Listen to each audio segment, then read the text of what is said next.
जिस तरह माँ बाप के हर थप्पड़ के पीछे उनका प्यार होता है, उसी तरह हर एमसी की कामयाबी के पीछे उसके धोखेबाज बीकेएल दोस्त का हाथ होता है। एपिसोड की स्टार्टिंग में हर जगह कंकाल बिछे थे, मानो वहाँ बहुत बड़ी लड़ाई हुई हो। और उनके बीच बैठा एक आदमी कहता है, ब्रैड बीकेएल, क्या हम दोस्त नहीं थे? तो तूने मेरे साथ ऐसा क्यों किया? तब उसका दोस्त ब्रैड बोलता है, क्या तुम्हें याद है जब क्लेमेटी की शुरुआत हुई थी? दूसरी दुनिया के खतरनाक क्रीचर्स हमारी दुनिया में आने लगे थे और हमने उस जगह को डंजन नाम दिया था। इन डंजन्स के संपर्क में जो भी आता था उसे मिलती थी मिस्टीरियस क्लासेस और खतरनाक स्किल्स। वैसे क्लास से पढ़ने हम कभी गए नहीं, मगर हमने अपनी पार्टी का नाम क्लास लीजन रख के सभी डंजन्स को कॉन्कर करना शुरू कर दिया। और एमसे इसीलिए तुझे मरना होगा, क्योंकि तू बहुत ताकतवर हो गया है। ताकतवर आदमी कुछ भी कर सकता है, यहाँ तक कि बिना राजा की मर्जी के वो सविता भाभी के साथ कविता भी पढ़ सकता है। और तुम तो ट्रिपल एस रैंक से भी ऊपर चले गए हो। तुझे तो मरना होगा लाडले, क्योंकि तुम बन गए हो हमारे लिए खतरा। दुनिया के एल लगाने का हक हमारी जैसी रॉयल फैमिली के पास ही होना चाहिए। ये सुनते ही मानो एमसी के पैरों तले जमीन खिसक जाती है और वो गुस्से में कहता है, इसलिए तुमने मेरी पूरी फैमिली को मार दिया। और ब्राइड भी लाइक अमितवा। और ये सुनते ही एमसी की भावनाएं उफाल मारने लगती हैं और वो कहता है, मैं तेरा खून पी जाऊंगा कुत्ते। और तभी वो हो जाता है जो कभी नहीं होना चाहिए था। एमसी का आर्मर ब्लास्ट हो जाता है।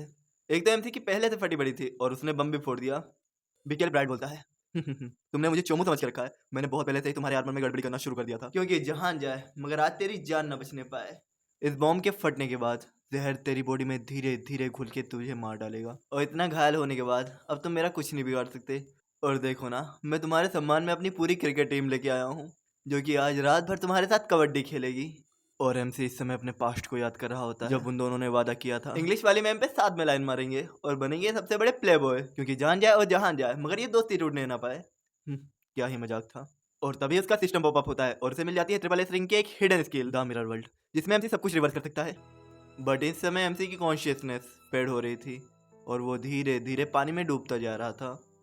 इसके कुछ देर बाद हमें एक बच्चा दिखाया जाता है जिसे कुछ पुलिस ने पेड़ से उल्टा लटका रखा था और वो सभी उसके मान का अपमान कर रहे थे। और यहाँ तक कि एक लड़का उसे पीटते हुए ये कहता है, तेरा शक्ल देख के मुझे तुझे पीटने का मन करता है। और अपनी जल ही जीवन है थ्योरी को सर्च करने के लिए वो अपने दोस्त से कहता है, इसे फिर से डुबाओ पानी में। बट एमसी रोती बिलखती हालत में उससे कहता है, मैंने ना डुबाओ, मैं मर जाऊंगा। और जिसके बाद उसे फिर से पानी में डुबो देते हैं। पानी में वो बच्चा सांस भी नहीं ले पा रहा था। बट इन बीकेएल दोस्तों के कर्म देखो, बेचारा मरने की कगार पे, तभी उसे निकालने की जगह तभी लोग उसका मजाक बना रहे थे। और वो बुली जिसने उसे पहले पीटा था वो कहता है, इसकी शक्ल देख, इसकी शक्ल देख के मुझे इसे फिर से मारने का मन कर रहा है। और वहीं उस बच्चे का पानी में दम घुट रहा था, यहाँ तक कि उसके मुंह से खून भी गिरने लगता है। वो बच्चा कहता है, मेरे साथ ही क्यों, हमेशा मेरे साथ ही ऐसा क्यों होता है? पर ये साउंड कैसा है? और हमें दिखाया जाता है उन बुलीज के पीछे एक चोमो लड़का प्रकाश, जो कि कांपते हुए कहता है, मालिक इसे निकाल दो मालिक, वरना ये मर जाएगा। तभी वो बुली उसकी तरफ घूरते हुए कहता है, ये एक चैंटर है, ये खुद को खुद हील कर सकता है। पर तुम ऐसा क्यों दिखा रहे हो कि तुम्हें इसकी बहुत चिंता है? क्यों ना तुम हमारे साथ जुड़ के इसे बुली करो, ये मर भी जाएगा तो तुम्हारा नाम नहीं आएगा। बट हमारा चप्पू प्रकाश, एक अच्छा लौंडा निकलते हुए कहता है, मैं आज़ाद देश का आज़ाद नागरिक हूँ, तुम मुझे फोर्स नहीं कर सकते। तब वो बुली उसे डराते हुए बोलता है, ये एक चैंटर है, ये खुद को खुद हील कर सकता है। और मेरा पालतू कुत्ता मुझे कब से काटने लगा। ये कह के वो उसके ऊपर मुक्का चलाने वाला था। और तभी उनके पीछे बहुत चमकदार रोशनी अपेयर होती है, जिसे देख के सभी पुलिस डर के भागते हुए कहते हैं, ई ना चल बे, ई डंजन अपेयर कैसे हुई का? कहे कि हम लोग चोमू हैं तो अभी इस डंजन को नहीं संभाल सकते, तो भागो। बट भागते हुए हमारे प्रकाश भाई की नजर हमारे गिरे हुए एमसी पे जाती है। प्रकाश भाई भी लाइक, साले कितना गिरेगा, अब तू मरना चाहता है क्या? और वो भागते हुए एमसी को बचाने चले जाते हैं। प्रकाश भाई और एमसी को चारों ओर से मोस्टर्स ने घेर लिया था। प्रकाश भाई की भी फटी पड़ी थी, बट भाईचारा ऑन द टॉप। वो डिप्रेशन की हालत में भी उस रस्सी को खोलने की कोशिश कर रहे थे और मोस्टर उन्हें भूखे भेड़ियों की तरह ऐसे देख रहे थे जैसे आज तेरा ही नंबर है लाले, आज तो मजे से खाएंगे। और तभी प्रकाश के ऊपर एक मोस्टर हमला कर देता है, बट एमसी उसका कॉलर पकड़ के उसे साइड में खींचते हुए स्टाइल से मोस्टर को असी तुसी ऑलमाइटी हील कर देता है। प्रकाश भाई भी लाइक, आई ई बीकेएल साले हील काय कर रहा होगा। और तभी वो मोस्टर उनके गूदे नरम करने के लिए उनके ऊपर हमला कर देता है, जिसे प्रकाश भाई अपने शील्ड से रोकते हैं। और वहीं एमसी अपने मन में, आई ई क्या हो रहा है? इसके बाद एमसी अपना स्टेटस चेक करता है, जिसमें उसका नाम था एडन वॉकर और उसकी क्लास थी चैंटर की। और सभी स्टेटस ब्ला ब्ला ब्ला खुद ही देख लेना। और अब हम एमसी को एडन बुलाएंगे। एडन अपने मन में सोचते हुए, ये क्या हो रहा है? मैं बस एक हीलिंग स्पेल कर सकता हूँ, ये मेरी बॉडी नहीं हो सकती। हल्कू मेरे साथ स्कैम हो गया रे। नॉर्मली जब कोई आदमी डंजन के करीब आता है तो वो जुड़ जाता है सिस्टम से और रेंडमली उसे कोई क्लास मिल जाती है जिसे कभी भी नहीं बदला जा सकता, जिसके बाद तुम डंजन में मोस्टर्स को मार के लेवल अप कर सकते हो और उसी क्लास के स्किल्स भी अनलॉक कर सकते हो। और अब आप लोग सोच रहे होगे कि मैं कौन था, मैं था मैक्स लेवल का एक वॉरियर। जहाँ तक मुझे याद है मैंने आखिरी बार मिरर वर्ल्ड नाम की स्किल का यूज़ किया था, जिसके बाद मैं मिरर डायमेंशन में फंस गया था, जब तक कि मैंने उस मरते हुए बच्चे की आवाज़ नहीं सुनी थी।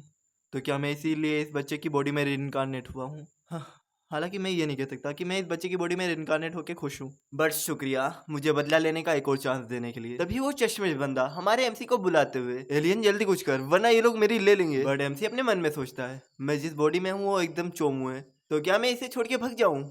जिसके बाद वो अपनी स्किल देखते हुए कहता है चैंटर इस दुनिया की सबसे गिरी हुई क्लास है, सबसे ऊपर मैज, फिर वॉरियर और प्रेस्ट। लड़ाई ना कर पाने की वजह से हम जैसे चैंटर्स की कहीं इज्जत नहीं होती, जहाँ जाते हैं वहीं धुतकारे जाते हैं। अगर मेरे पास मेरी पुरानी स्किल्स होती तो मैं इसे कब का निपटा देता, बट मेरे पास अभी भी एक रास्ता है, जो कि थी उसकी स्किल मिरर वर्ल्ड। बट वो ये नहीं जानता था कि उसका यूज़ कैसे किया जाए। जिसके बाद वो अपनी स्किल का यूज़ गॉब्लिन के ऊपर कर देता है, बट इसका कोई फर्क नहीं पड़ता। सिस्टम पॉपअप होके बताता है कंडीशन लगेंगी। एमसी भी लाइक कंडीशन? क्या मेरा लेवल बहुत लो है या फिर मैंने जो इसे डायरेक्ट यूज़ कर लिया उसकी वजह से हो सकता है ये।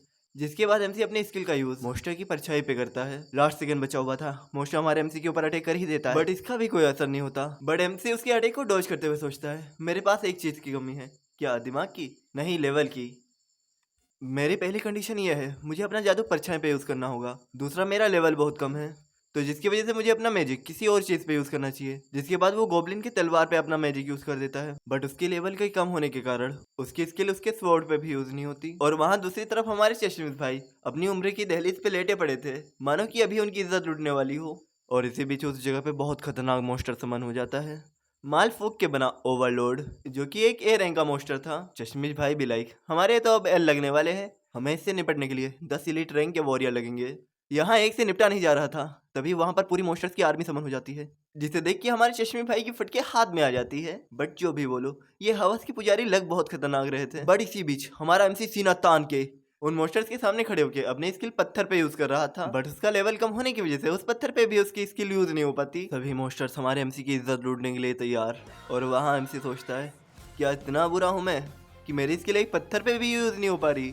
जिसके बाद एमसी मिरर वर्ल्ड की स्किल उस चश्मे जॉय के ऊपर यूज करता है, मगर जॉय भी लाइक हमारी जिंदगी के एल तुम क्या लगाओगे, हमने अपनी जिंदगी के एल खुद लगा रखे हैं। बट एमसी की मिरर वर्ल्ड की स्किल जॉय के ऊपर भी यूज नहीं होती है, क्योंकि एमसी दूसरों के ऊपर अपनी मिरर वर्ल्ड की स्किल यूज नहीं कर सकता था। और इसी बीच एमसी के ऊपर एक मोस्टर भी हमला करने वाला था। अगर मैं अपनी मिरर वर्ल्ड की स्किल दूसरों के ऊपर यूज नहीं कर सकता तो क्यों ना मैं अपनी ही स्किल रिवर्स कर लूँ। इसके बाद एमसी अपनी मिरर वर्ल्ड की स्किल अपने ऊपर ही यूज कर लेता है, और उसकी इनलाइटनिंग वाइन वाली स्किल क्योटिक थ्रोन्स में बदल जाती है, जिसके एक ही वार से कई सारे मोस्टर्स ढेर हो जाते हैं। और इसी बीच एक मोस्टर जॉय का सर धड़ से अलग करने ही वाला था, तभी उस मोस्टर के ऊपर दूसरा मोस्टर अटैक कर देता है। दे मुका दे लाते हैं। दूसरा मोस्टर भी लाइक मैंने कौन सा तेरी बीवी भगाई है जो मुझे ऐसे मार रहा है। Joy shock. एमसी ने इनलाइटनिंग वाइन्स का असर पूरा पलट दिया। पहले ये आदमियों को मोह माया से निकाल के संसारिक सुखों की ओर ढकेलता था, बट इसका असर पलटने के बाद ये मोस्टर्स को कंफ्यूज कर रहा है, और मोस्टर खुद की खुद ही लेने में लग गए। और वहीं एमसी मन में एक यूजलेस स्किल पलटने के बाद कितनी पावरफुल हो सकती है। इतना पावरफुल तो मैं तब भी नहीं हुआ था जब मेरी एक्स ने मुझे छोड़ा था बाबू। तो दोस्तों आज का इसका एपिसोड यहीं खत्म होता है। इसका नेक्स्ट एपिसोड आएगा परसों, जिसे देखने के लिए आप हमारे चैनल को सब्सक्राइब करके बेल आइकन दबा देना। और खाली बैठने से अच्छा एंड स्क्रीन पे एक वीडियो आ रही होगी, आप जाके उसे भी चेक कर सकते हैं। तब तक के लिए बाय बाय और सायोनारा। अबे भाई तेरे को किसने मारा?